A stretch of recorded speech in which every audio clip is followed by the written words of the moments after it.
Hi kapatid! This time, share naman natin kung paano ko nga ba na-travel yung ganitong cake nang hindi ka kakaba-kaba ng malala. So, yung mga cake na ito, size niyan ay 8 by 4.5 inches yung bottom at 4 by 4.5 inches naman yung pang top tier. Request ni client, gusto nila kasi transparent at LED sa gitna. So, ito yung kanyang inspo.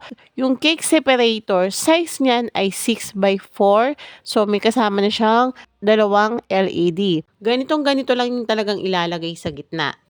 Ganito ko siya inassemble. Gumamit ako dito ng cake tier separator. Sa orange app lang din to na o-order. Yung tatlong nakikita nyo nakausli, dyan ko ilalagay yung dowel o kaya yung straw ang ginamit ko dyan. Sago straw ang ginamit ko dito. Ginupit ko lang yung straw ayon do sa size ng height ng cake. At para mas matibay, gagamit ako dito ng glue gun.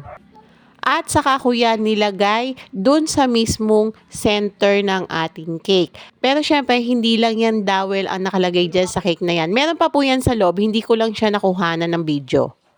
Pwede nang ilagay yung acrylic cake separator. Pero para mas matibay, didikitan ko din yan ng glue. Ayan, tinetesting ko nga muna kung matibay na at nakadikit na ang ating acrylic dun sa ating separator. Ilalagay ko naman dito yung pang top tier.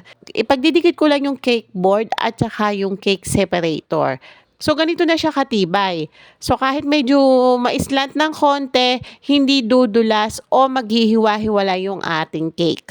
At ganito na ang kabuuan ng kanyang cake. Tingnan nyo naman ang ganda-ganda. Kahit i-deliver yan ng medyo malayo, hindi ka kakaba-kaba ng malala. Thank you for watching. Bye-bye!